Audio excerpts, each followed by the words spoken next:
See what I got today. It's Asus TUF RTX 3080 non-overclock.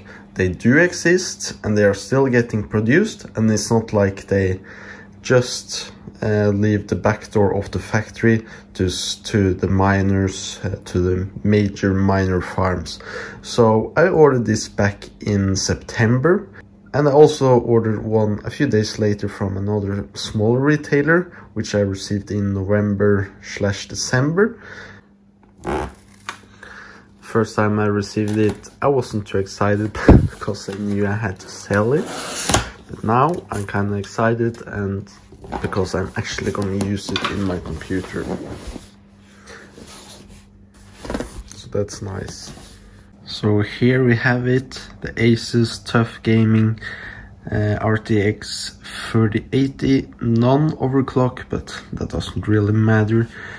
The 3080 is not a small card, but as we can see, the 6800 is fairly much longer. They have, I would guess, the same thickness, but even the XFX is a little bit wider upwards, I believe, as well. So it's less powerful when it comes to graphics and also wattage, but it got just this humongous cooler on it compared to the Asus TUF. But we will hope that the cooling on the Asus is more than good enough. So here we can see my PC. I'm now using a AO 240mm radiator on top. Previously I had a 280mm in the front here, but since the XFX card, it was touching all the way into there. Even the fans are placed on the outside of the case. I had to remove it, but with this 3080, a 280mm would fit between the fans and the graphics card. So, but the XFX touching all the way there. But I think I will just leave it like this now and get a little bit better space. And I don't think changing from 240 to 280 would really do much on my CPU anyways, and just too much work.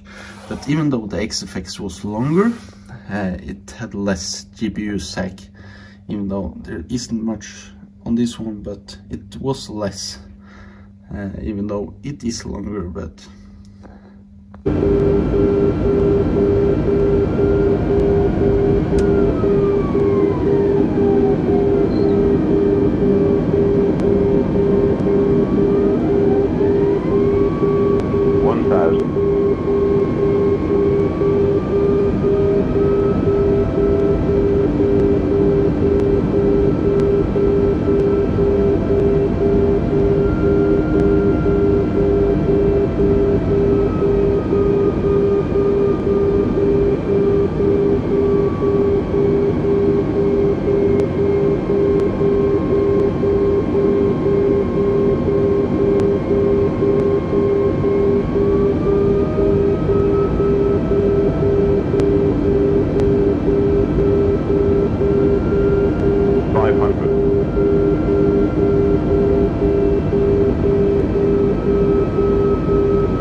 Engem mindjárt megöltek.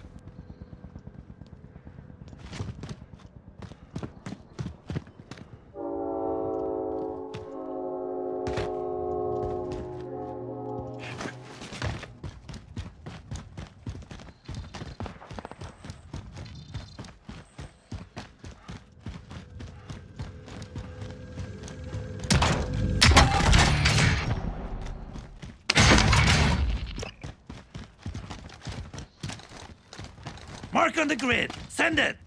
This is Striker 3-1. Good copy. Strike inbound.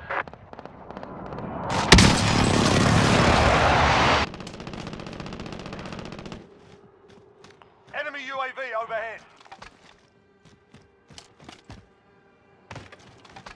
So looking at the performance numbers when it comes down to FPS, we can see an almost identical numbers in Flight Simulator, but that really comes down to the main thread, which is bottlenecking the system, since Microsoft Flight Simulator is putting a lot of load on just one core of the CPU. But I think we got a little bit more headroom in the 3080 looking at the developer mode. So maybe if it was possible to turn up the settings, we would maybe remain at the same FPS with the 3080, but a little bit lower with the RX6800. Otherwise, they perform well, both of them, I think. And when turning on to Warzone, yeah, somewhat the same, almost identical performance. I'm not sure what this comes down to. I will not think that there is a bottleneck in Warzone. Playing online, I can get much higher frame rates, up to 160, 180. But in Warzone, we go down to like 110 stable on both systems. So I would think that this is not a bottleneck, and it comes down to the overall performance of the GPUs. Or I could be wrong, I'm not sure, but I feel that if it was a CPU bottleneck, shouldn't I have higher FPS in the Warzone game, or similar to the multiplayer games, which gets me a higher FPS. And this says here was done on a 34-inch wide monitor, which is 1440p or 3440 times 1440p. So it's like 20 to 30% more pixels than 1440p screen, so that also hurts the performance somewhat. And when looking in Warzone, the game footage I actually had there, the resolution scaling was set to 107%, so we was really rendering an even higher pixel amount, so maybe we were getting closer to like 4K, so that would also hurt the performance. Yeah, I think both cards are good, but I got a better price on the 3080 since I got it at launch day, or at least I ordered it at launch day. So I will sell the RX6800, even though I was very happy with it. The only thing I thought about it is that it was just such a large card